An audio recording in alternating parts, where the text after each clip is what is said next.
한일 간 4년 넘게 갈등 요인이던 일제 강제동원 피해자들에 대한 배상 해법안을 정부가 발표했습니다. 일본 기업 대신 행정안전부 산하 재단이 배상금을 지급하기로 했는데요. 네, 외교부 장관은 물컵의 절반 이상이 채워졌다고 자평했지만 피해자 측은 반발했습니다. 신현정 기자입니다. 강제 노역을 시킨 일본 전범 기업들의 소송을 걸어 배상 확정 판결을 받은 피해자는 총 15명입니다. 하지만 이 기업들이 판결에 불복하면서 배상금 지급은 2018년 이후 이뤄지지 못했습니다. 일본 정부 역시 판결 수용 불가 입장을 밝혀 이 기간 한일 관계는 악화일로를 걸었습니다. 이런 가운데 정부는 일본 피고 기업 대신 행안부 산하 지원재단이 배상금을 지급하는 방안을 공식 발표했습니다. 재단의 재원은 민간의 자발적 기여를 받는다는 게 정부의 설명입니다.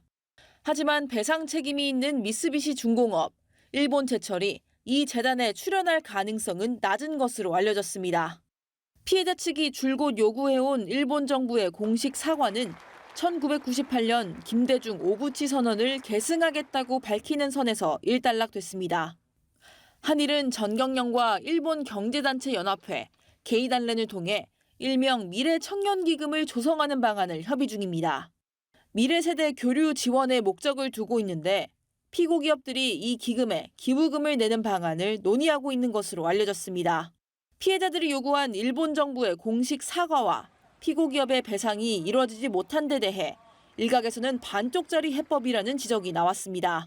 이에 대해 박진 장관은 물컵의 절반 이상이 찼다며 일본에 호응을 주문했습니다. 물컵에 비유하면 물컵에 물이 절반 이상은 찼다고 생각을 합니다. 그리고 앞으로 이어질 일본의 성의 있는 호응에 따라서 그 물컵은 더 채워질 것으로 기대를 합니다. 피해자 지원단체들은 한국 정부가 나서 일본 기업의 책임을 탕감시켰다며 일본 피고 기업이 내지 않는 배상금은 받지 않겠다고 밝혔습니다. 그렇게 해서는 사죄라고 볼 수가 없지요.